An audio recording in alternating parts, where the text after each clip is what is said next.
बांसुरी बजाएं या पढ़ें? पढ़ लेते हैं, फिर कभी बजाएंगे।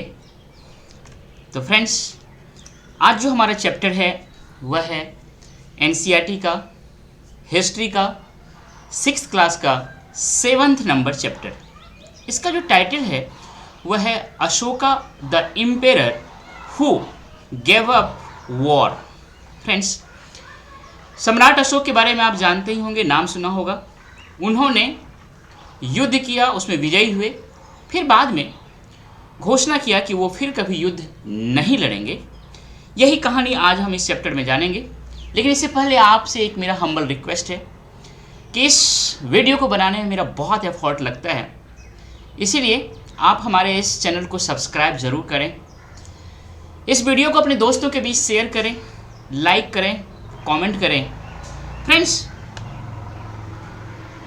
कोई भी एग्ज़ाम हो और उस एग्ज़ाम का कोई भी पार्ट हो, उसमें 100% आप सक्सेस होना चाहते हैं तो आपको एनसीईआरटी ज़रूर पढ़नी चाहिए, क्योंकि एनसीईआरटी आपका जो बेसिक है, जो फंडामेंटल है, उसका कंसेप्चुअल क्लैरिटी एनसीईआरटी से ही होगा। फ्रेंड्स, एनसीईआरटी आपका फाउंडेशन तैयार करता है, आपका नींव बहुत ही मजबूत बनाता है। ये जो बिल्डिंग है, इस बिल्डिंग का ये जो पार्ट है, यह नींव है। ये नींव जितना मजबूत होगा उतना ही ज़्यादा शक्तिशाली, उतना ही ज़्यादा स्ट्रॉन्ग और उतना ही ज़्यादा ऊंचाई वाला बिल्डिंग बनाएंगे और निश्चिंत होकर के आप आगे बढ़ेंगे। लेकिन जब आपका नींव कमज़ोर होगा तब बिल्डिंग, जो अभी हुआ है तुर्की में जो भूकंप आया, सीरिया में भी, वहाँ पे जो बिल्डिंग का नींव कमज़ोर था वह भूकंप के झटके को बर्दाश्त नहीं कर पाया और भरभरा करके गिर गया। फ्रेंड्स, अब सवाल उठता है कि ये जो फाउंडेशन आप बनाएंगे ये मेरे साथ ही क्यों? क्योंकि मेरा मानना है कि जो स्टडी होता है ये 4 इसके पार्ट होते हैं। पहला है रीडिंग एंड दूसरा है थिंकिंग, तीसरा है इंटरलिंकिंग एंड चौथा है एक्सप्रेशन। फ्रेंड्स, ये जो एक्सप्रेशन है इसके भी 2 मोड हैं। पहला है रिटन फॉर्म में होता है और जो दूसरा है वह ओरल फॉर्म में होता है। बेसिकली जो रिटन फॉर्म होते हैं, जो पीटी का एग्ज़ाम होता है और जो मेंस का एग्ज़ाम होता है, यह बेसिकली रिटन फॉर्म का ही एक फॉर्मेट है। और जो आपका इंटरव्यू होता है, यह ओरल जो होता है एक्सप्रेशन, उसका एक फॉर्मेट है। अगर आप हमारे साथ अपने फाउंडेशन को एनसीईआरटी पढ़ते पढ़ते मजबूत करेंगे तो इस पीटी में, मेंस में और इंटरव्यू में आप सफल होंगे, इसकी संभावना बहुत ज़्यादा है। और इस तरह से सफल होकर के आप आईएएस बनेंगे। फ्रेंड्स, अगर आप हमारे साथ पढ़ेंगे तो जो आपका सोचने का तरीका है वह मल्टी डायमेंशनल वे होगा। क्या मतलब होता है? मतलब ये मैं कहना चाहता हूँ कि जब भी आप मेंस का आंसर लिखते हैं या इंटरव्यू में जब आप आंसर देते हैं तो आप कई चीज़ों को, एक चीज़ को कई एंगल से सोचते हैं। मतलब ये हो गया कि इस तरह से जब आप सोचते हैं इसको बोलते हैं मल्टी डायमेंशनल वे। फ्रेंड्स, मेंस में इस तरह आंसर लिखना, लिंकेज करना बहुत जरूरी है। उसके बाद कह रहा है कि अगर make your study in targeted way. क्या मतलब है इसका? देखिए, जब तक आपका टारगेट क्लियर ना हो, जब तक टारगेट आपको अपने आंखों के सामने दिखे ना, तब तक आपका जो ब्रेन है ना वो इधर उधर भागते रहता है, वो फोकस नहीं कर पाता है।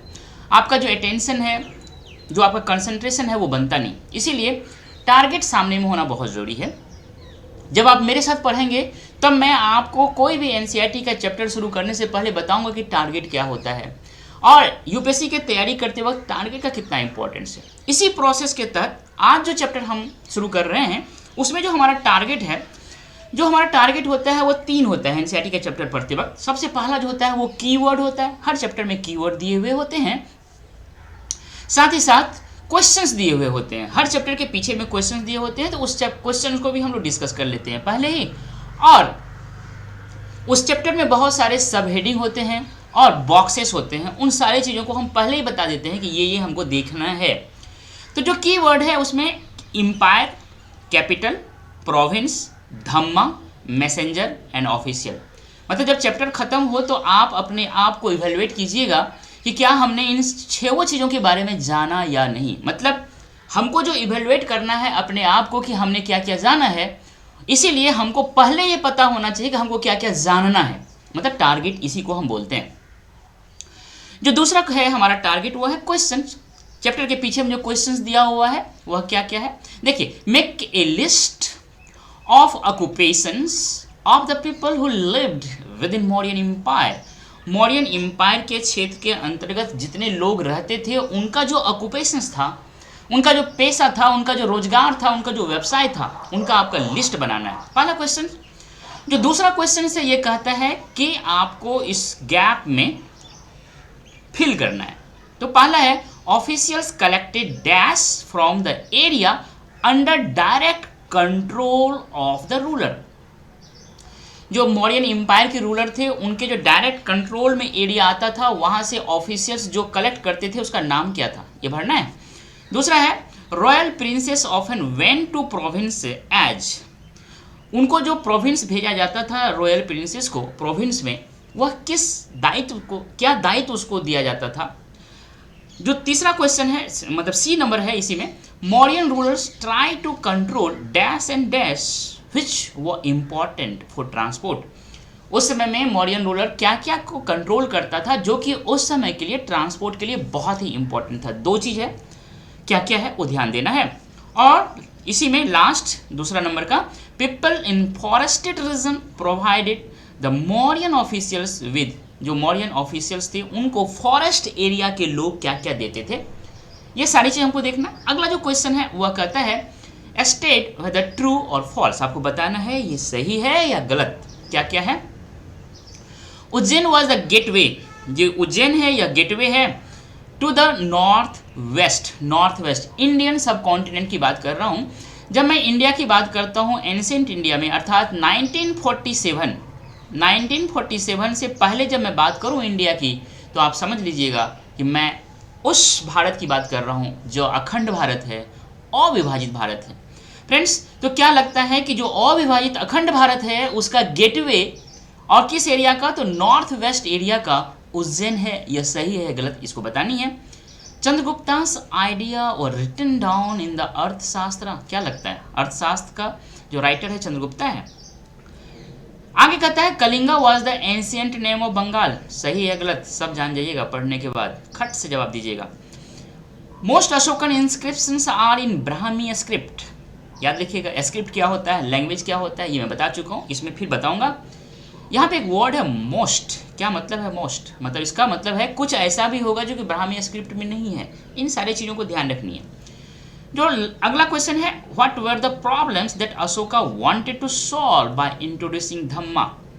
मतलब धम्मा को इंट्रोड्यूस करने के पीछे क्या क्या कारण था, वो कौन सा प्रॉब्लम्स था जिसको सॉल्व करने के लिए सम्राट अशोक ने धम्मा को इंट्रोड्यूस किया। ये आपको राइट डाउन करना है। ये मेंस टाइप क्वेश्चन है या इंटरव्यू टाइप क्वेश्चन है, इसको लिखिएगा जरूर। जो 5वां है, what were the means adopted by Ashoka to spread the message of dhamma. Dhamma के मैसेज को स्प्रेड करने के लिए अशोका ने क्या क्या मीन्स अपनाया, क्या क्या उसके जो प्रोसेस होते हैं उसको अपनाया। And 6th question is very important, why do you think slaves and servants were ill treated. जो स्लेव्स थे, जो सर्वेंट्स थे, उस समय में उसके साथ बुरा बर्ताव क्यों होता था। एंड देन कहता है, जरा सोचिए, do you think the orders of the empire would have improved their conditions. क्या आपको लगता है कि सम्राट अशोक के जो ऑर्डर्स थे, जो आदेश थे, जो मैसेज थे, क्या उनके कारण जो स्लेव्स थे और जो सर्वेंट्स थे उनकी स्थिति इंप्रूव हुआ होगा। Give reasons for your answer. आप जो भी आंसर लिखें उनके पीछे आपका कारण होना चाहिए, लॉजिक होना चाहिए, आपका तर्क होना चाहिए। फ्रेंड्स, ये क्वेश्चन था। और जो हमारा 3rd टारगेट होता है वो होता है सब हेडिंग एंड बॉक्स। सब हेडिंग देख लेते हैं सबसे पहले। सब हेडिंग क्या होता है, एक चैप्टर को कई सब हेडिंग में बांटा जाता है। जब आपको सब हेडिंग पहले ही पता हो तो आपको उस चैप्टर को विजुअलाइज करना, इमेजिन करना बड़ा ही आसान हो जाता है। जब आप सब हेडिंग को जानते हुए चैप्टर को पढ़ते हैं तो कभी जब उस चैप्टर को आपको रिवीजन करना होता है बाद में, तो आप जब सिर्फ सब हेडिंग को पढ़ेंगे और उसको रिकॉल करेंगे कि इसके अंदर क्या क्या है, तब आप बहुत ही आसानी से, बहुत ही तेज़ी, बहुत ही इफेक्टिव वे से रिवीजन करेंगे और ऐसा रिवीजन करेंगे कि जब एग्ज़ाम हो तो इस चीज़ों को वहाँ पे कैरी ऑन करके आप वहाँ पे एक्सप्रेस कर सकें, उसको प्रोड्यूस कर सकें, एज ए आउटपुट वहाँ से निकले आपके ब्रेन से। इसीलिए सब हेडिंग में बांट करके पढ़ना बहुत ज़रूरी है। जो सब हेडिंग है इसमें सबसे पहला कहता है very big kingdom and empire. दूसरा, how are empires different from kingdom, kingdom से एम्पायर कैसे अंतर है इसको जानेंगे। And ruling the empire, friends जब एम्पायर बन गया तो उसको रूल करने के लिए क्या क्या एडमिनिस्ट्रेटिव व्यवस्था था उसको जानेंगे। ये तीनों जो सब हेडिंग है वास्तव में मौर्यन एम्पायर से रिलेटेड है। मौर्यन एम्पायर में ही अशोक है, लेकिन अशोका से पहले जो रूलर्स थे उन्होंने क्या क्या किया था उनका डिटेल से इसमें बात किया गया है। एंड ये जो लास्ट आगे का 3 जो सब हेडिंग है, जैसे अशोका एक यूनिक रूलर, क्यों यूनिक था, ये अशोकास वॉर इन कलिंगा, अशोका का जो कलिंगा युद्ध था, एंड व्हाट वाज अशोकास धम्मा, अशोका का जो धम्मा है वह क्या था। इन तीनों में बेसिकली सम्राट अशोक पे फोकस किया गया है। और ये 7th नंबर का सब हेडिंग है जिसमें एल्सवेयर है, इसमें इसी समय में चाइना में क्या हो रहा था उनके बारे में बात किया गया है। जो बॉक्स है बहुत इंपॉर्टेंट है, डायनेस्टी क्या होता है बताया गया है, ट्रिब्यूट क्या होता है ये बताया गया, and the emperor and the capital city इसमें बात किया गया है। उस समय में मेगास्थनीज भारत आए थे, उन्होंने चंद्रगुप्त के दरबार में रहा था, तो उन्होंने चंद्रगुप्त के बारे में बहुत सारा विवरण दिया, साथ ही साथ उस समय की राजधानी पाटलिपुत्रा था तो पाटलिपुत्रा के बारे में विवरण दिया। इसलिए मेगास्थनीज के नज़रों से एम्पेरर और कैपिटल सिटी को जानेंगे इस बॉक्स में। Then Ashoka's inscription describing the Kalinga war, Ashoka जो इंस्क्रिप्शंस लिखे थे जिसमें कलिंगा वार के बारे में डिस्क्राइब किया गया है वह क्या था उनको जानेंगे। एंड अगला जो बॉक्स है वो है Ashoka's message to his subjects, Ashoka ने अपने सब्जेक्ट्स अपनी प्रजा को जो संदेश दिया, मैसेज दिया वह क्या था, ये सारे जानेंगे।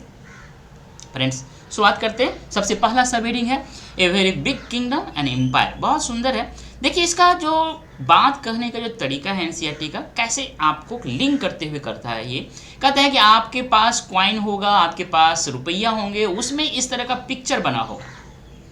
ये जो पिक्चर बना है ना, इस तरह का पिक्चर बना होगा, आप सब देखे ही होंगे।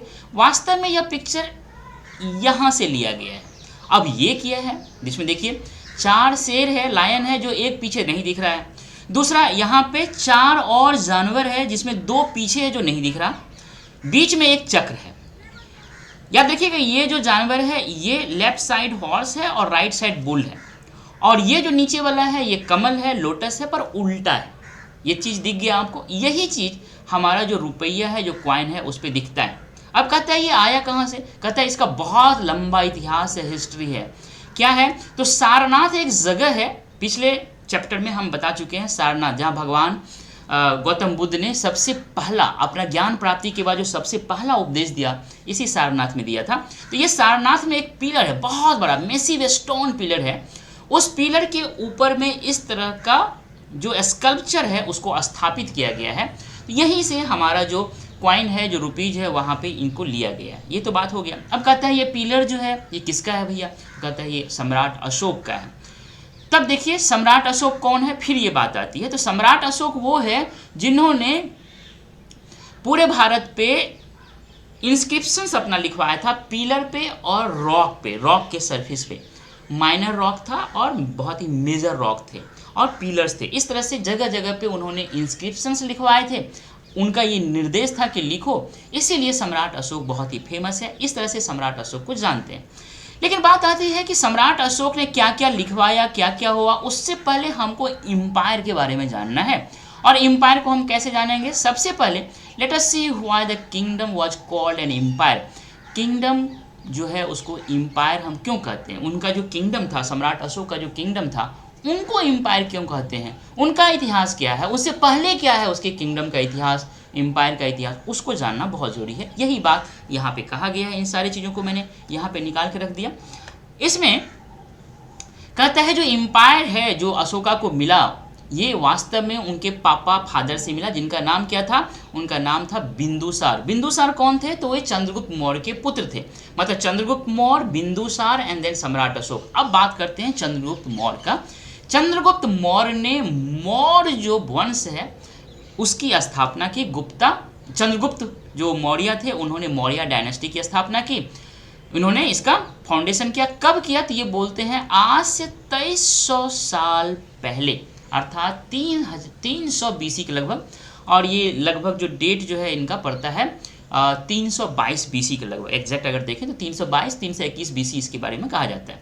Chandragupta was supported by wise man. Chandragupta जब अपनी इस वंश की स्थापना कर रहे थे, अपने शासन की स्थापना कर रहे थे, तो उनका जो सपोर्ट मिला था उनको, वो चाणक्य और कौटिल्य, एक बहुत ही विद्वान व्यक्ति थे, उनका मिला था। उनके सपोर्ट से चंद्रगुप्ता जो है अपना फाउंडेशन स्थापित किया था। और इन्होंने जो चंद्रगुप्त मौर्य के जो सहयोगी थे, जो सहायता दिया था, कौटिल्य और चाणक्य, दोनों नाम एक ही व्यक्ति का है। इन्होंने एक बुक लिखा था अर्थशास्त्र, अर्थात अर्थशास्त्र में चंद्रगुप्त मौर्य नहीं, चाणक्य की आइडिया लिखा हुआ है। क्वेश्चंस में लिखा हुआ था चंद्रगुप्त मौर्य, तो वो गलत है स्टेटमेंट। अब बात आता है, जब आप कहते हैं वंश, मौर्य वंश या मौर्यन डायनेस्टी, तो डायनेस्टी क्या होता है इसको समझ लेते हैं।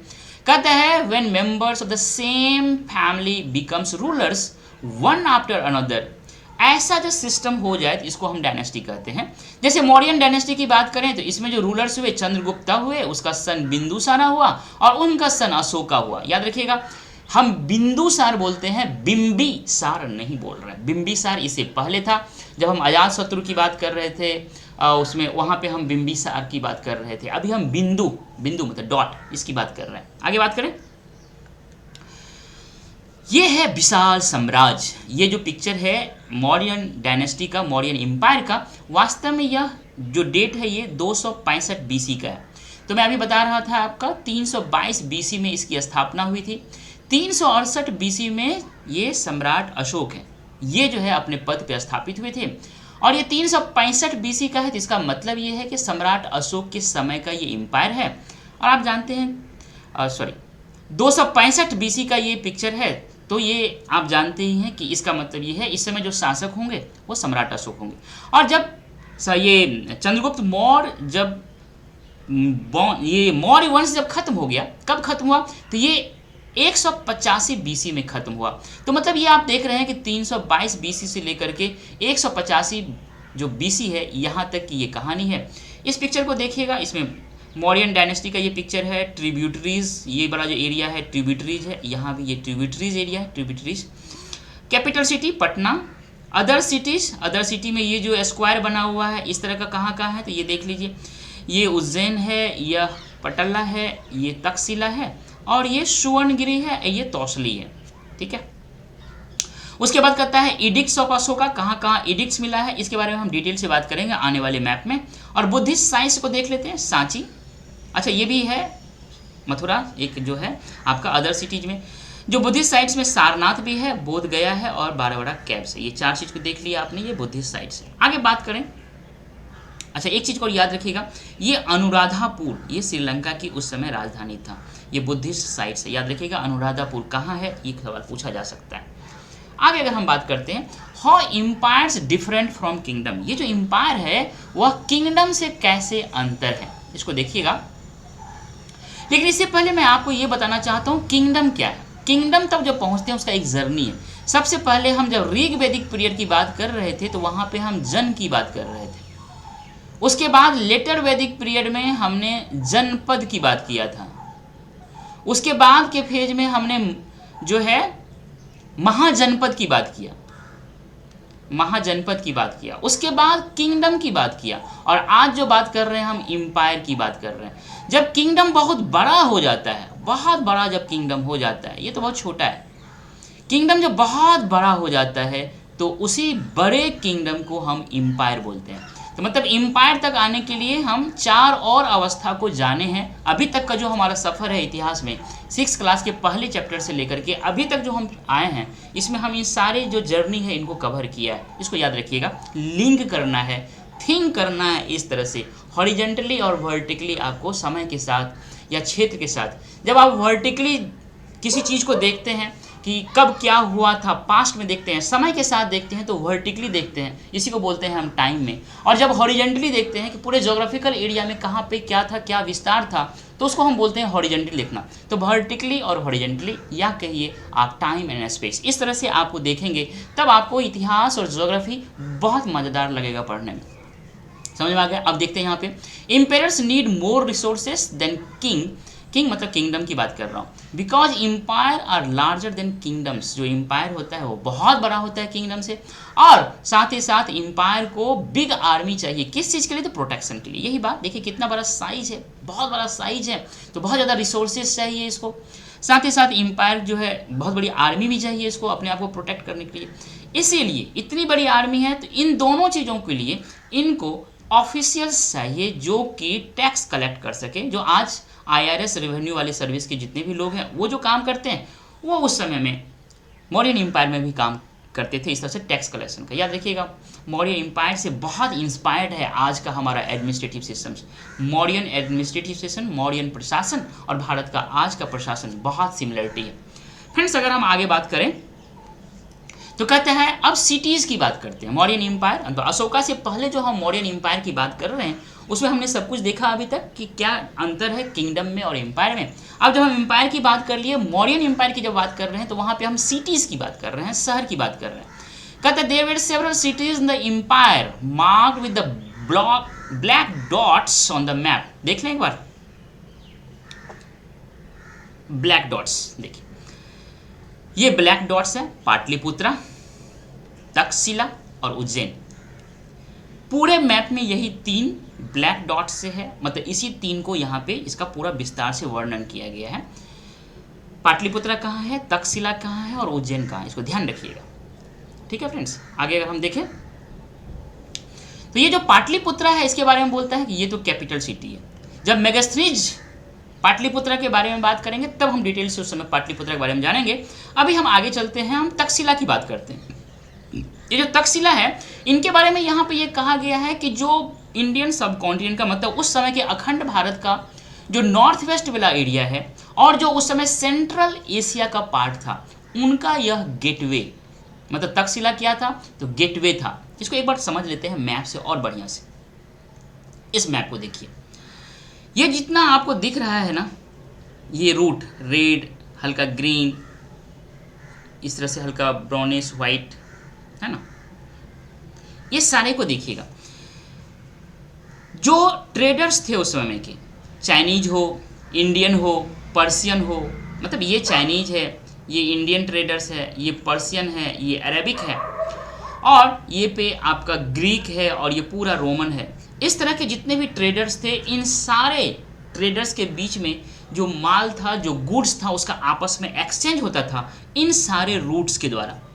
और ये जो पूरा एरिया आप देख रहे हैं ना, ये पूरा जो एरिया है यह इंडियन सब कॉन्टिनेंट है, बहुत ही फर्टाइल है, यहाँ बहुत कुछ बनता था। और यहाँ पे तक्षशिला है, ये जो एरिया आप देख रहे हैं ये तक्षशिला है। इसी तक्षशिला के बारे में बोलता है कि गेटवे है। गेटवे क्या होता है, इधर से माल गया उधर निकल गया, उधर से आया और इधर निकल गया, मतलब यही गेटवे कहलाता है, मतलब रास्ता देता है, बहुत ही सुगम। यहाँ पे बहुत सारी व्यवस्था किया हुआ होता है। तो तक्षशिला उस समय में गेटवे का काम करता था। इधर से सारा माल, इधर से सारा ट्रेडर्स इधर से आते थे, इधर से भी आते थे, यहाँ पे इस तरह से क्रॉस करते थे, इधर से भी इधर से। याद रखिएगा ये पाटलिपुत्रा है और ये तक्षशिला है। ये जो यहाँ पे रोड आपको दिख रहा है, इस रोड का निर्माण करने वाला कोई नहीं और था उस समय में, मौर्यन एम्पायर के समय में इस रोड का निर्माण हुआ था। फ्रेंड्स, तो ये तक्षशिला से लेकर के पाटलिपुत्रा तक ये हो गया, ये सारे। और पाणिनि के बारे में अगर आप पढ़ेंगे तो पाणिनि ने यहाँ पे एक रोड था ऐसा चल रहा था, इनकी भी चर्चा किया है। तो यहाँ से ये जुड़ जाता था और ये अगर देखेंगे तो यहाँ पे ये उत्तर और दक्षिण को जोड़ने वाले उस समय में रोड थे, है ना। यहाँ पे उज्जैन है जो आगे हम बात करेंगे। तो ये कहानी है, इस तरह से पूरा इंटरकनेक्टेड था और यहाँ पे जितने भी सामान का आदान प्रदान होता था इस तक्षशिला जो कि गेटवे था उस समय का, इसके द्वारा होता था ना। तक्षशिला बहुत ही इम्पोर्टेंट है, ये कल्चरल कैपिटल भी था, इकोनॉमिक कैपिटल भी था उस समय में, इसको याद रखिएगा। आगे हम बात करते हैं। तो तक्षशिला के बारे में तो मैंने बात कर लिया, अब हम उज्जैन की बात करते हैं। उज्जैन क्या है, जो उज्जैन है वह अभी मैंने बताया कि नॉर्थ साउथ जो इंडिया है, ये जो नॉर्थ और साउथ इंडिया है, ये जो पूरा नॉर्थ और ये साउथ इंडिया अभी यही है। मैंने बताया था कि ये रोड है, इस पे यहाँ पे उज्जैन अवस्थित है। तो यही बात कह रहा है यहाँ पे कि जो नॉर्थ साउथ इंडिया है उसका जो है ये उज्जैन उस पे अवस्थित है। कहता है जब शहर की बात करते हैं तो शहर में रहते कौन कौन है, तो जो मर्चेंट्स हैं, जो ऑफिशियल्स हैं और जो क्राफ्ट्स पर्सन है वो शहर में रहते हैं। ये बात शहर की हो गई।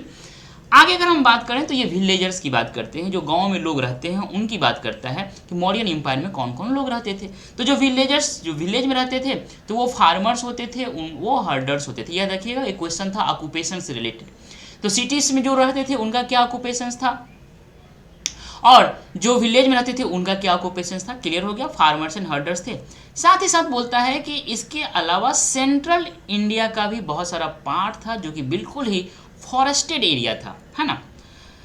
फॉरेस्ट बहुत ज़्यादा था सेंट्रल इंडिया में, और वहाँ के लोग जो है उस फॉरेस्ट से गैदर करते थे, जो फॉरेस्ट से प्रोड्यूस होता था वो, और वहाँ के जो एनिमल्स थे उस फॉरेस्ट को, वो उसको मार के खाते थे। इस तरह से यहाँ पे हंटिंग और गैदरिंग अभी भी चल रहा था।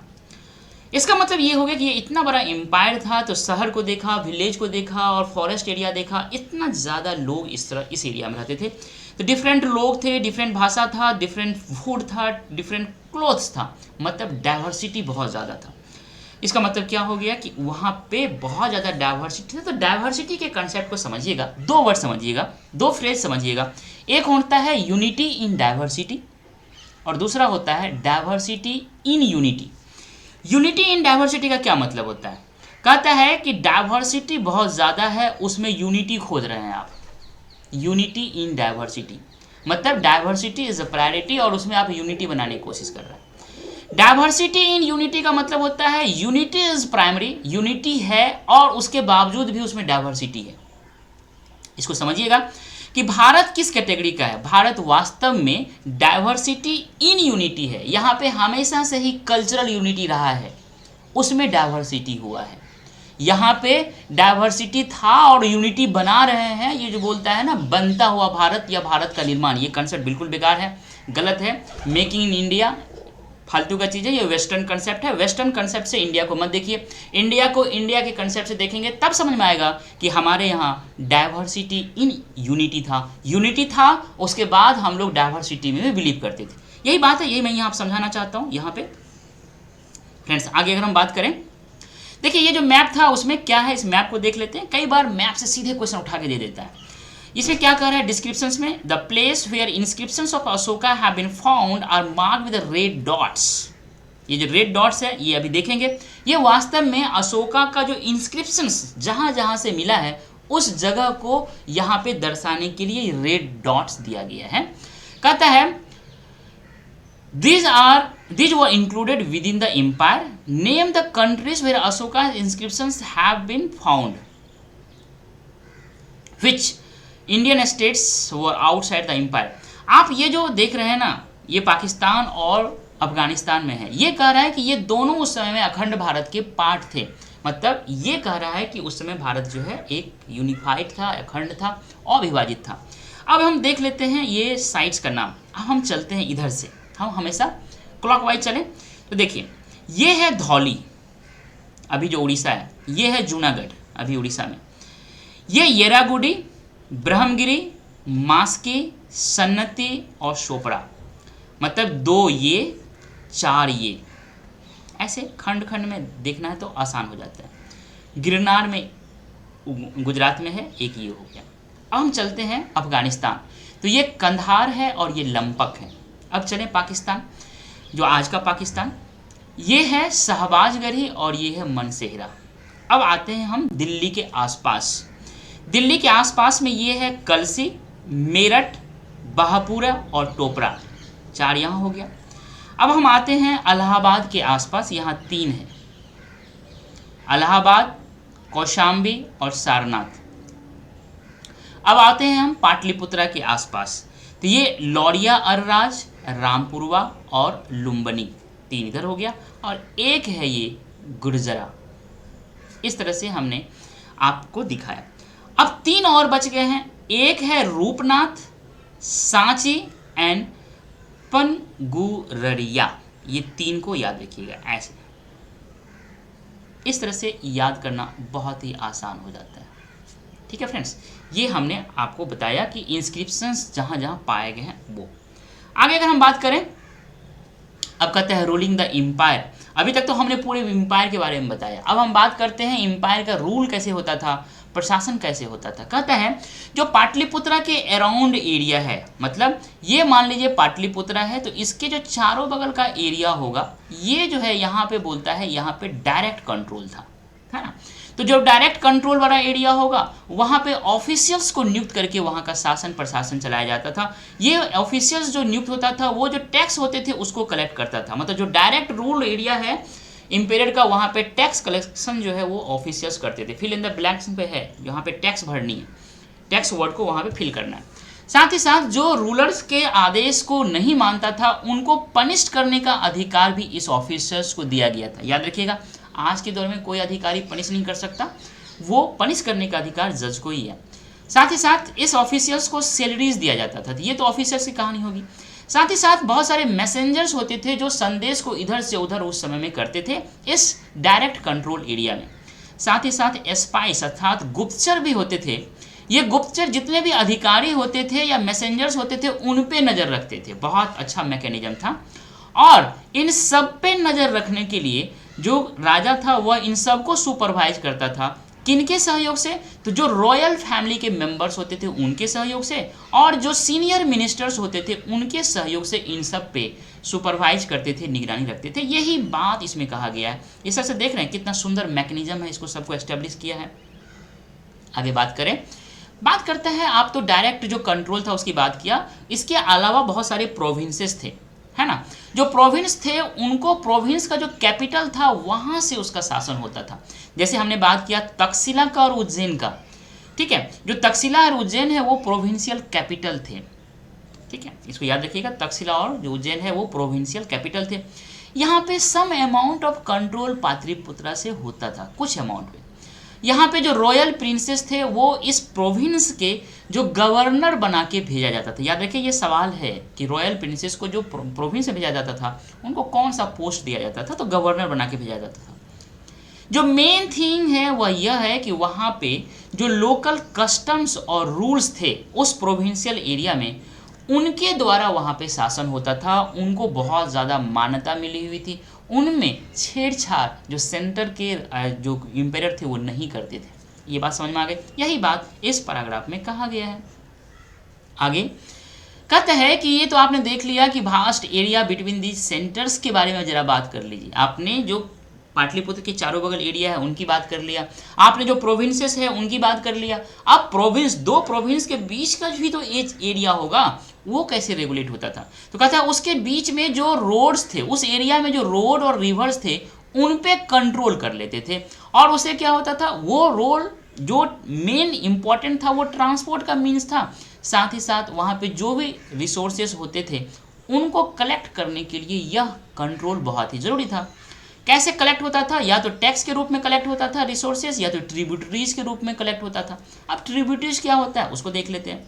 कहता है टैक्स तो रेगुलर लिया जाता है, ट्रिब्यूटरीज वह कलेक्ट किया जाता है when it was possible for people, जब लोगों के लिए पॉसिबल होता था तब लोग जो है उनको देते थे बहुत सारी चीज़, वैरायटी ऑफ थिंग्स। बट इसमें जो मेन चीज़ था वो था विलिंगली देते थे, स्वेच्छा से देते थे।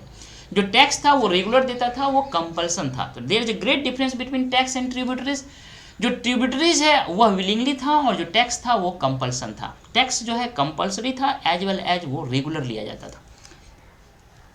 ट्रिब्यूटरीज की बात करें तो यहाँ पे एक मेंशन किया है अर्थशास्त्र में। अर्थशास्त्र में ये बात मेंशन है, क्योंकि इसका सोर्स हमको पता है कि अर्थशास्त्र में ये बात किया गया है, इसीलिए ऐसे सवाल पूछने की संभावना बहुत ज़्यादा हो जाता है।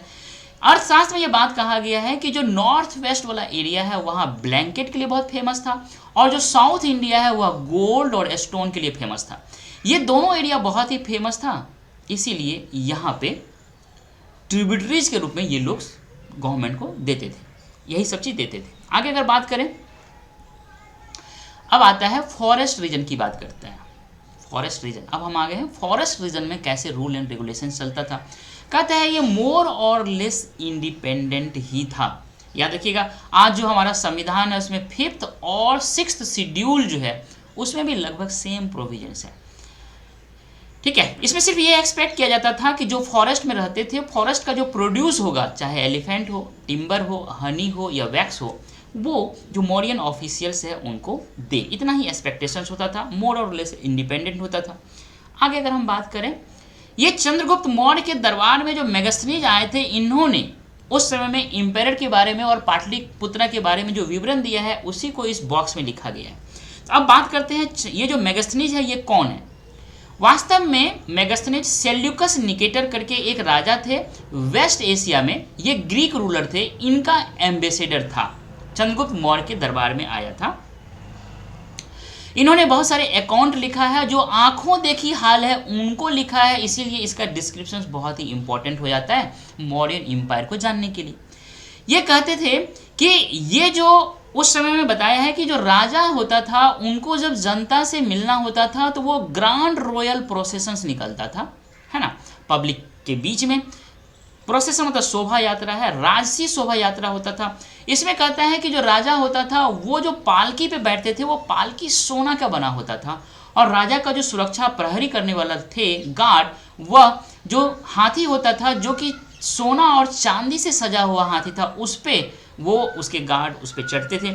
और बहुत सारे गार्ड्स ऐसे होते थे जो ट्रीज को कैरी करते थे, और उस ट्रीज पे बहुत सारी चिड़ियाँ होती थी, बहुत सारे ट्रेंड चिड़ियाँ होती थी। खास करके उसमें बोलता है कि जो पैरट्स होते थे, तोता होते थे, बहुत ही ट्रेंड था। और ये तोता जो राजा होता था उसका जो सर होता था उसके चारों बगल ये सर्किल करके घूमते रहता था, ताकि दूर से कोई तीर का निशाना भी लगाए, दूर से अटैक करने का भी कोशिश करे तो वह निशाना चूक जाए, और अगर निशाना चला भी तो उस चिड़िया को लगे, राजा को न लगे। ये बात इसमें समझाने की कोशिश किया गया है।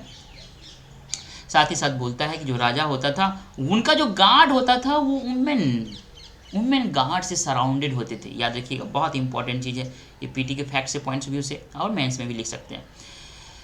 वो ऐसा करता था कि कोई उसे मार ना दे, इसलिए सारी व्यवस्था करते थे। साथ ही साथ राजा जब भोजन करता था तो वो एक स्पेशल सर्वेंट होता था जो राजा का भोजन करने से पहले वो भोजन राजा का वो सर्वेंट करता था, ताकि पता चल सके इस भोजन में जहर पॉइजन है या नहीं। सोचिए कितनी बारीकी से हर चीज़ को मैनेटली इसको मैनेज किया जा रहा है। साथ ही साथ राजा कभी भी लगातार 2 रात एक बेडरूम में नहीं सोते थे। इमेजिन कितना बारीकी से सब चीज़ को व्यवस्थित किया गया है।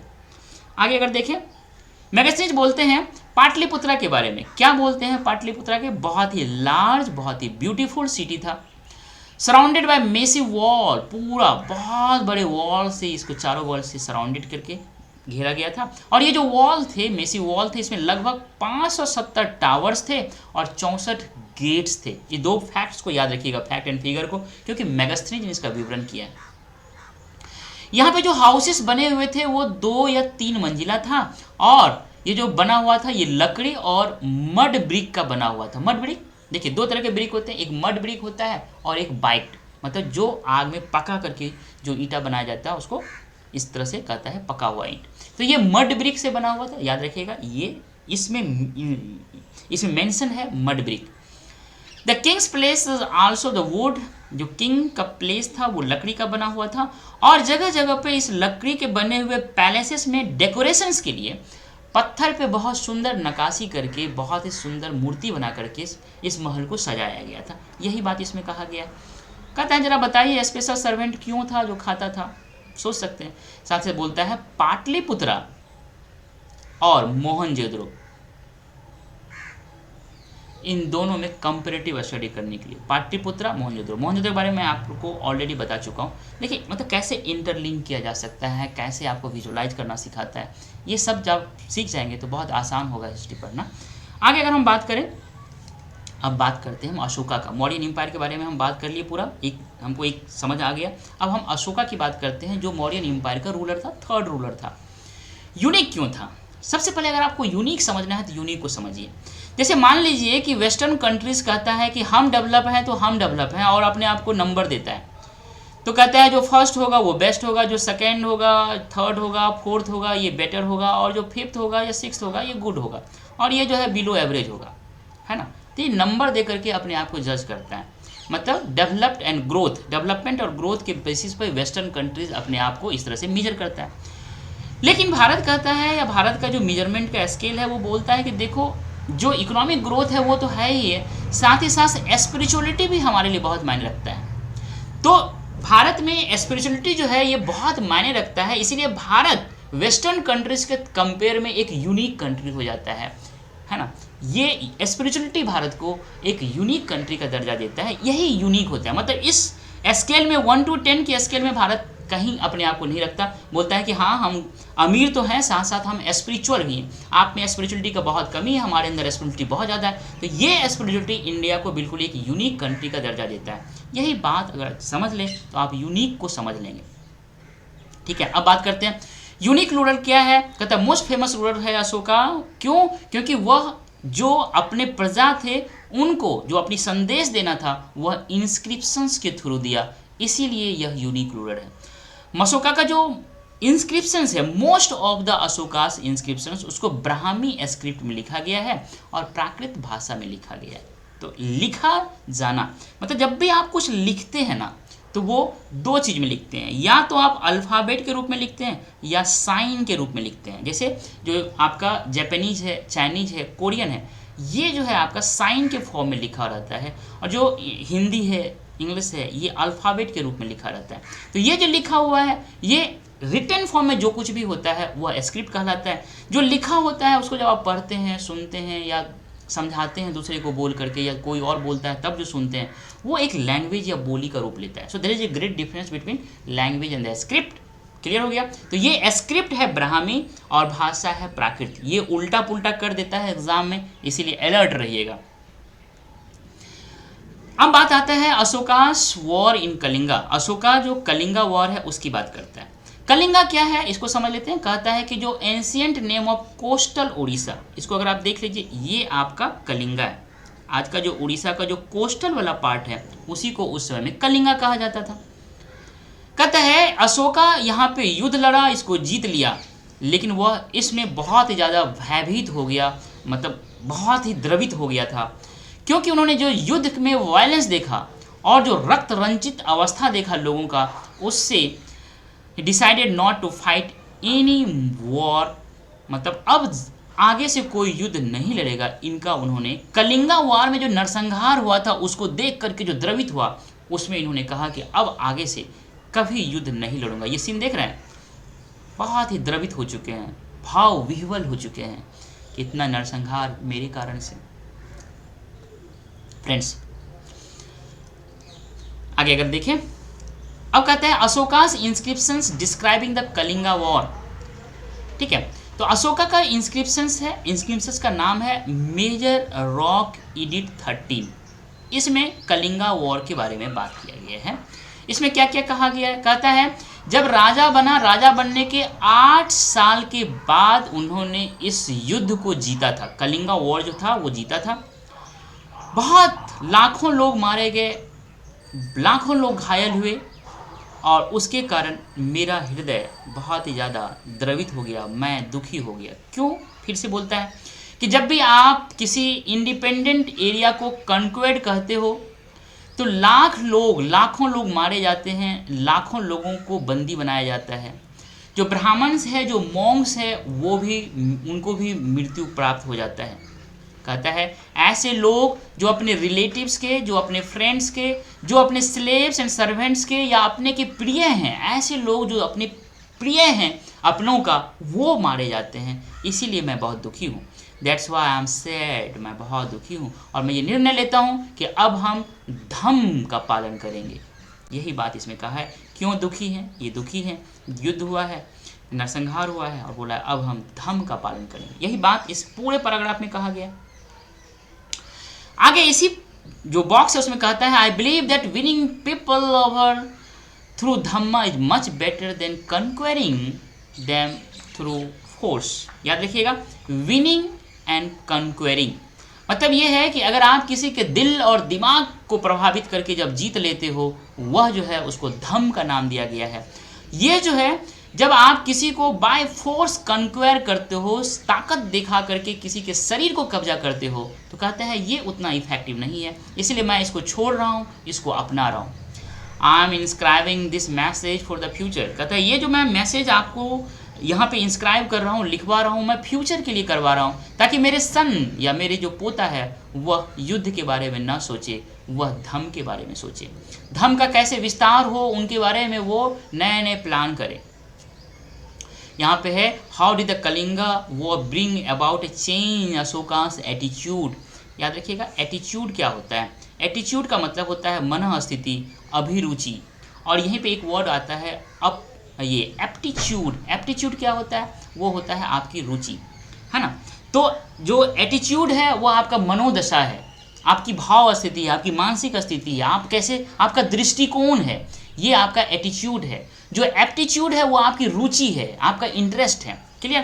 कहता है धम्मा क्या है भैया, तो धम्मा वास्तव में प्राकृत वर्ड है और इसको संस्कृत में धर्म कहा जाता है। यही बात इस लाइन में कहा गया है। आगे अगर हम देखें व्हाट वाज अशोकास धम्मा, अशोका का धम्मा क्या है, यहाँ पे कहता है जो हमारा धम्मा है वह भगवान का पूजा नहीं है और न ही सेक्रीफाइसेस है। इस पिक्चर में कहा गया है कि ये दोनों चीज़ नहीं है, तो फिर है क्या, एक पिता का अपने पुत्र, अपने संतान, अपनी पुत्री, या एक राजा का अपना जो प्रजा है उनके लिए जो एक ड्यूटी होता है, वही जो मैंने इसमें लिखाया है वही धम्मा है। और इनका जो धम्मा है वह बौद्ध धर्म नहीं है, वह गौतम बुद्ध का जो टीचिंग है उससे सिर्फ इंस्पायर है।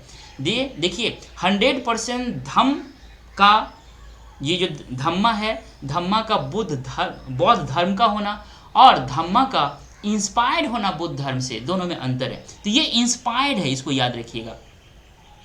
कहता है कि व्हाई, क्यों आखिर हमने इस धम्मा को अपनाया, उसका आंसर बहुत सुंदर ढंग से देते हैं।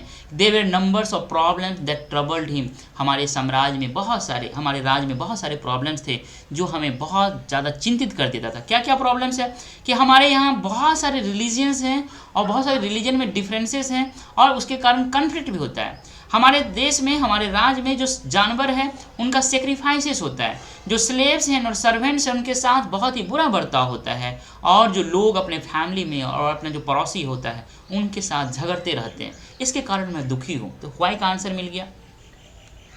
अब कहता है, इसीलिए कहता है कि इन्हीं सारी प्रॉब्लम को दूर करने के लिए हमने धम्मा को अपनाया। अब कहता है कि धम्मा जब अपना लिए तो उसको स्प्रेड करने के लिए क्या क्या मैकेनिज्म, तो इन्होंने धम्मा को स्प्रेड करने के लिए, धम्मा का विस्तार करने के लिए 5 उपाय अपनाए। सबसे पहले धम्म महामत्ता करके एक जो है ऑफिशियल नियुक्त किए। हाँ, इसका काम ही था जो धम्म में लिखा हुआ है इसका पूरे राज्य में भ्रमण करके इसकी शिक्षा देना। दूसरा है कि धम्म की जो जो बात है उसको इंस्क्राइब कराना, ताकि जो जनता पढ़ नहीं पाती है उनको ऑफिशियल्स पढ़ करके सुना करके उसको समझाए। याद रखिएगा धम्मा का जो मैसेज है वो धम्म महामत्ता जो है वो भी फैला रहे हैं। और जो लिखा गया है इसमें कहा गया जो लिख देता था, जो पढ़ा हुआ व्यक्ति है वो पढ़ के समझ आता, और जो पढ़ा हुआ व्यक्ति नहीं है वो जो ऑफिशियल्स है उनको पढ़ के सुना देता है। तो याद रखिएगा यहाँ पे बहुत सारे लोग ऐसे थे जो अपने से खुद से पढ़ के सुन लेते थे, खुद से पढ़ करके उसको समझते थे, अर्थात वहाँ पे लिटरेसी रेट बहुत अच्छा था। जो तीसरा है, कहता है कि मैसेंजर्स को भेजा प्रचार के लिए, सीरिया, इजिप्ट, ग्रीस और श्रीलंका। इसको मैप में दिखा देता हूँ, आपको बहुत मज़ा आएगा। देखिए ये वाला जो पार्ट है ना, ये आज का सीरिया है। ये पार्ट आपको याद है, इजराइल और फिलिस्तीन, यहीं पे पूरा कन्फ्लिक्ट चल रहा है। इसके ऊपर में ये सीरिया है, ये ऊपर में तुर्की है। सीरिया और तुर्की में भी ज़बरदस्त भूकंप आया हुआ है, तो ये सीरिया और तुर्की हो गया। कहता है ये आपका मिस्र वाला पार्ट हो गया, उसके बाद कहता है ये ग्रीस वाला पार्ट हो गया, और ये आपका श्रीलंका है। यही चार्ट का तो नाम बताया है इन्होंने, है ना।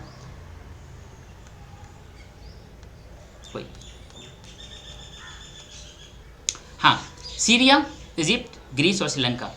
जो तीसरा बोल रहा है, चौथा बोल रहा है कि इसके प्रचार के लिए बहुत ज़्यादा रोड बनाया, कुआं खुदवाया और रेस्ट हाउस बनवाया, मतलब आराम करने के लिए। जब आप थक जाते हैं तो आपको आराम करने की ज़रूरत होती है, तो इस रेस्ट हाउस में आप आराम कर लीजिए।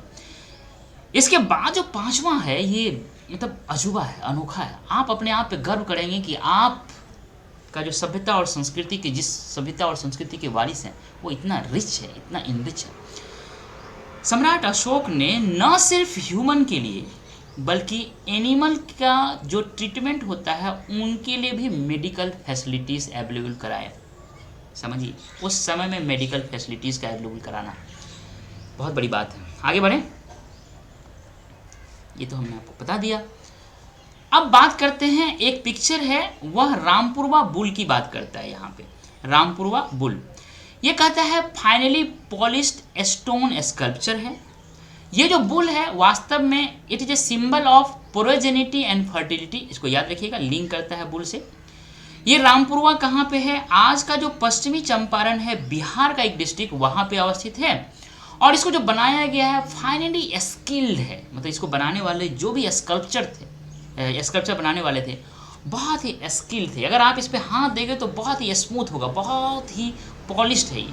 और आज ये कहाँ रखा हुआ है? तो बोलता है राष्ट्रपति भवन जो आज भारत में है वहाँ पे इसको रखा गया है, यही बात इसमें कहा गया है। आगे अगर देखें, Ashoka's message to his subject, Ashoka का मैसेज क्या है अपनी प्रजा के लिए?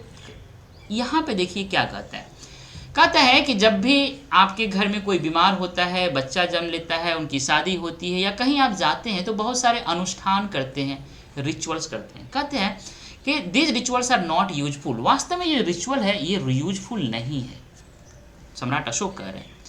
तो कहते हैं कि इसके अलावा कुछ और आपको रीति अपनी चाहिए, आपको कुछ और प्रैक्टिसेस करना चाहिए। क्या क्या है? 5 प्रैक्टिसेस की बात किया गया है। सबसे पहले बोलता है being a gentle with slaves and servants, जो स्लेव्स और सर्वेंट्स है उनके प्रति आप दया का भाव रखें, उनके साथ आपका व्यवहार अच्छा हो, ये है। दूसरा कहता है कि जो एल्डर्स है आपके घर में, आपके परिवार में, आपके समाज में, उनका रिस्पेक्ट करें। और जितने भी क्रिएचर्स हैं इस धरती पे उनके साथ आप कंपैशन, जो ट्रीटमेंट उनका हो कंपैशन के साथ हो, करुणामय हो, दयालु भाव से हो। और आगे कहता है जो ब्राह्मण्स हैं और जो मॉन्क्स हैं उनको गिफ्ट दें, ये चौथा। और 5वां वेरी इंपॉर्टेंट है, ये रिलीजन से रिलेटेड है। ये कहता है कि आप अपने धर्म की बड़ाई करते हैं और दूसरे धर्म की जब निंदा करते हैं ये गलत है ना। Each one should respect the other's religion, हर किसी को दूसरे के धर्म का सम्मान करना चाहिए। अगर वास्तव में अगर आप अपने धर्म की मतलब बड़ाई लेते हैं और दूसरे की धर्म की निंदा करते हैं, वास्तव में ऐसा होता है कि आप अपने धर्म को ही हानि पहुंचाते हैं। ये जो लाइन है ये बहुत इंपॉर्टेंट है। ये कहता है one should try to understand the main ideas of another religion and respect it, मतलब दूसरा का जो रिलीजन है उसमें जो मेन आइडियाज है उसको आप समझिए और फिर उनका रिस्पेक्ट कीजिए। Very beautiful. इसके बारे में पंडित जवाहरलाल नेहरू कुछ कह रहे हैं, ये देख लीजिएगा। और ये लास्ट में बोलता है identify the parts of Ashoka's message that you think are relevant today. भैया ये सारा चीज़ आज रिलीवेंट है, आज भी रिलीवेंट है फ्रेंड्स। हमारा संविधान का बहुत सारा चीज़ जो है यहीं से इंस्पायर्ड है फ्रेंड्स। लास्ट में ब्राह्मी स्क्रिप्ट के बारे में बोलता है, कहता है कि जो अ है, ए का हिंदी अ होता है, अ को भारत में ही अलग अलग भाषा में अलग अलग स्क्रिप्ट में लिखा गया है, ठीक है। तो अर्ली ब्राह्मीण ये है, देवनागरी है, बंगाली है, मलयालम है और तमिल है, यही बात कहा गया है। आगे अगर हम देखें एल्सवेयर में चाइना के बारे में बोलता है। जिस समय मौर्यन एम्पायर था उसी समय के लगभग चाइना में भी एक राजा थे जो उस समय में ग्रेट वॉल बना रहे थे। क्यों बना रहे थे? क्योंकि इस चाइना के राजा को उनका जो नॉर्दर्न फ्रंटियर थे उनके साइड में, नॉर्दर्न फ्रंटियर साइड में बहुत सारे पेस्टोरल लोग रहते थे जो कि बहुत ही खतरनाक योद्धा थे, उनसे इनको डर लगा रहता था। उनसे ये अपने आप को बचाव करने के लिए ग्रेट वॉल बनाए थे। वास्तव में ये लंबे समय तक वॉल बनता रहा। क्यों? क्योंकि फ्रंटियर्स जो है इनका चेंज होता रहा और ये फ्रंटियर्स जिधर जिधर जाता था उधर उधर इस वॉल का कंस्ट्रक्शंस लेके चले जाते थे। इस तरह से ये लगभग आज जो है 6400 किलोमीटर का ये जो है ग्रेट वॉल है। कहता है कि ये जो वॉल है इतना चौड़ा था कि इसके ऊंचा जो टॉप वाला एरिया है वहाँ पे रोड भी होता था, है ना। Several thousand people work to build, हजारों लोग इसमें लगे। इसमें बहुत सारे जो है टावर्स है, 100-200 मीटर पे टावर्स बनाए गए हैं। ये देख रहे हैं, ये सब सारे टावर्स हैं, ठीक है। कहता है एक चीज़ बहुत इंपॉर्टेंट है यहाँ पे कि उस समय में चाइनीज़ के जो रूलर थे जो प्रोटेक्शन के लिए, प्रोटेक्शन का मतलब उस समय में युद्ध का जैसा माहौल होगा इसीलिए अपने आप को प्रोटेक्ट करने के लिए वॉल बना रहे हैं। और दूसरी तरफ भारत में सम्राट अशोक पूरे विश्व में मैसेंजर, शांति के दूत भेज रहे हैं। दोनों का जो एटीट्यूड है ना, जो दोनों का दृष्टिकोण है दुनिया को देखने का, उसमें क्या अंतर है उसके बारे में सोचिएगा। अगर आज की बात करें तो आज भी यही स्थिति है। भारत क्या बात करता है? भारत कहता है वसुधैव कुटुंबकम की बात करता है, भारत विश्व कल्याण की बात करता है, सभी प्राणियों की समृद्धि, शक्ति और शांति की बात आज भी भारत करता है। लेकिन चाइना आज भी अपने पड़ोसियों के लिए थ्रेट उपस्थित करता है। ये जो है इसका एंशियंट जो लिंक है यहाँ से जोड़ सकते हैं फ्रेंड्स। ये डेट्स दिया हुआ है कि आज से 2300 साल पहले मौर्यन एम्पायर का बिगिनिंग हुआ था। आगे अगर देखें तो मैंने क्या क्या डिस्कस किया वो देख लेता हूँ। एम्पायर के बारे में समझ लिए, एम्पायर और किंगडम में क्या अंतर है, कैपिटल क्या होता है, कैपिटल के बारे में जो मेगास्टीज ने डिस्कस किया वो जान लिया, प्रोविंस क्या होता है, प्रोविंस का कैसे गवर्नेंस होता था, कैसे जो रॉयल प्रिंसेस थे उनको भेजा जाता था, धम्मा क्या है ये देखा, धम्मा क्या नहीं है वो भी देखा, मैसेंजर का क्या रोल था और ऑफिशियल्स का क्या रोल था, ये सारा देखा हमने। आगे अगर हम क्वेश्चंस को देखें, make a list of occupations, मतलब शहर में रहने वाले, गांव में रहने वाले, जंगल में रहने वाले, उस समय जो मौर्यन एम्पायर के क्षेत्र में थे उनका ऑक्यूपेशंस क्या है उनको देख लीजिएगा, बना लीजिएगा लिस्ट। कंप्लीट ऑफिशियल्स जो कलेक्ट करते थे वो टैक्स होगा, रॉयल प्रिंसेस गवर्नर होगा, Mauryan rulers try to control road and rivers था, एंड यहाँ पे क्या होगा, एलिफेंट होगा, उसके बाद हनी होगा, वैक्स होगा, ये सारी चीज़ जो होगा इसमें होगा। आगे अगर हम देखें, उज्जैन गलत है, चंद्रगुप्ता गलत है, कलिंगा गलत है, ये मौर्यन मोस्ट इंस्क्रिप्शंस ये सही है। ये आंसर जो 3 है ये इस तीनों को 4, 5, 6 को आप लिखिएगा और सेंड कीजिएगा, मैं इसको आपको चेक करूँगा। क्यों मैं आपको बोलता हूँ लिखिएगा। जो राइटिंग प्रैक्टिस है, जो राइटिंग है, अच्छा आंसर के लिए आपका राइटिंग प्रैक्टिस में प्रेजेंटेशन होना बहुत ज़रूरी है। आपको समझ में होना चाहिए सवाल क्या पूछा जा रहा है और आप आंसर क्या दे रहे हैं। और ये एक स्किल है, स्किल 1 दिन में नहीं होता, 2 महीने में नहीं होता, 3 महीने में नहीं होता, इसके लिए लंबे समय की जरूरत होती है। इस पे जब आप प्रैक्टिस करेंगे, हमको भेजेंगे, उसमें हम आपको करेक्ट करेंगे, आपको रिफाइंड करेंगे, स्टेप बाय स्टेप आपका आंसर राइटिंग इंप्रूव होगा, ये हम प्रयास करेंगे। इसीलिए आपको बोलते हैं आप लिखिए और हमको भेजिए। फ्रेंड्स, इस बॉक्स में जो कुछ है उस सबको हमने देखा। Very big kingdom and empire, इसमें हमने जर्नी देखा, जन से लेकर के एम्पायर तक का जर्नी देखा। एम्पायर और किंगडम में क्या अंतर ये देखा। रूलिंग द एम्पायर, प्रशासन जो मौर्यन एम्पायर का था वो देखा था। अशोका यूनिक रूलर क्यों है, अशोका जो कलिंगा वॉर हुआ है वो क्यों, और उससे रिलेटेड सारी चीज़ समझा। और धम्मा को जो अपनाया वो देखा। एल्सवेयर में चाइना को देखा। डायनेस्टी क्या है, ट्रिब्यूट क्या है, मेगास्टीज ने इंपेरियर और सिटीज़ के बारे में जो कुछ बताया वो देखा। अशोका का इंस्क्रिप्शंस डिस्क्राइबिंग द कलिंगा वार के बारे में क्या बताया वो देखा। और अशोका का जो मैसेज है अपने सब्जेक्ट को लेकर के वो हमने देखा। फ्रेंड्स, इस तरह से इस चैप्टर में हमने बहुत कुछ कवर किया। फाइनली जो मेन थीम है, सम्राट अशोक ने युद्ध लड़ा, युद्ध में बहुत सारे जनसंहार हुए, द्रवित हो गए और अंत में हथियार को छोड़ दिए। याद रखिएगा, युद्ध करना छोड़ दिए थे, अपना सेना को नहीं हटाए थे। शक्ति के महत्व को ये भी जानते थे। जब तक शक्ति नहीं होगा शांति की बात नहीं हो सकती। ये सम्राट अशोक को अच्छी तरह पता था। फ्रेंड्स, मुझे उम्मीद